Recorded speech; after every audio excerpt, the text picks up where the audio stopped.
কোনো একটা ব্যাপারে ভারত পাকিস্তান দ্বিমত পোষণ করলে ইন্টারনেটে সেই ব্যাপার নিয়ে শুরু হয় অনেক ধরনের আলোচনা, চলে তর্ক বিতর্ক। সেই সব তর্কে যুক্ত হন দুই দেশের সাধারণ মানুষ থেকে শুরু করে বড় বড় সেলিব্রিটিরা। সিনেমা, ধর্ম, রাজনীতির বাইরে ক্রিকেটেও এমনটা দেখা যায় হরহামেশাই, বিশেষ করে কোনো ম্যাচ কিংবা টুর্নামেন্ট শুরুর আগে। 2025 আইসিসি চ্যাম্পিয়ন্স ট্রফিকে সামনে রেখে মোটামুটি সরগরম বিভিন্ন ক্রীড়াভিত্তিক সংবাদ মাধ্যমগুলো। কারণ একটাই, পাকিস্তানের মাটিতে ভারত খেলতে যাবে কিনা তা নিশ্চিত নয় এখনো। সেই অনিশ্চয়তা নিয়ে ইন্টারনেট জুড়ে হচ্ছে নানা আলোচনা। কেউ দিচ্ছেন দাওয়াত, কেউ করছেন প্রত্যাখ্যান, আবার কেউ বা বাতলে দিচ্ছেন বিকল্প পথ।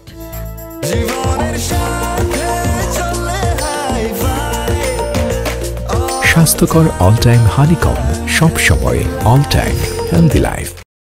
এমনই এক পথ বাতলে দিয়েছেন পাকিস্তানের সংবাদকর্মী আরফা ফিরোজ। জিও নিউজের এই সাংবাদিক নিজের এক পোস্টের মাধ্যমে ভারতীয় ক্রিকেট বোর্ডের কাছে দাবি জানান, পাকিস্তানের নিরাপত্তা নিয়ে সংশয় থাকলে ভারত থেকেই এসে টুর্নামেন্ট খেলতে। দুই দেশের বর্ডারের দুই পাশের দুটো শহর অমৃতসর এবং লাহোর, দূরত্ব মাত্র 50 কিলোমিটার, যাত্রাপথে সময় লাগে 1 ঘন্টা। পাকিস্তানি এই সাংবাদিকের দাবি, ভারত চাইলে অমৃতসর থেকে প্রতি ম্যাচের আগে লাহোরের গাদ্দাফি স্টেডিয়ামে এসে আবার ম্যাচ শেষে চাইলেই চলে যেতে পারবে নিজ দেশের সীমানায়।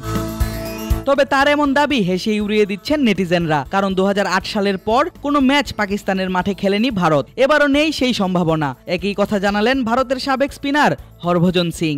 এক সাক্ষাৎকারে এই ভারতীয় পাকিস্তানকে জানান, ভারতকে ছাড়াই টুর্নামেন্ট আয়োজন করতে। যদি আমাদের মনে হয় পাকিস্তান আমাদের জন্য নিরাপদ নয়, তাহলে আমরা কখনোই আমাদের দল পাকিস্তানে পাঠাবো না। আপনারা চাইলে আমাদের সাথে খেলুন, না চাইলে না খেলুন, আমাদের কিছু যায় আসে না। ভারতীয় ক্রিকেট পাকিস্তানকে ছাড়া টিকে থাকতে পারবে, পাকিস্তান যদি ভারতীয় ক্রিকেট ছাড়া টিকে থাকতে পারে তাহলে থাকুক। কিন্তু যতই দ্বন্দ্ব থাকুক না কেন, একসাথে হলে দুই দেশের প্লেয়াররা ঠিকই জড়িয়ে পড়ে হাসি ঠাট্টায়। ওয়ার্ল্ড চ্যাম্পিয়নশিপ অফ লেজেন্ডস টুর্নামেন্টের ফাইনালের পরেও দেখা গিয়েছে একই চিত্র। পাকিস্তানের সাবেক অধিনায়ক ইউনিস খানকে জড়িয়ে খুনসুটিতে মেতে উঠেছেন ইরফান ইউসুফরা।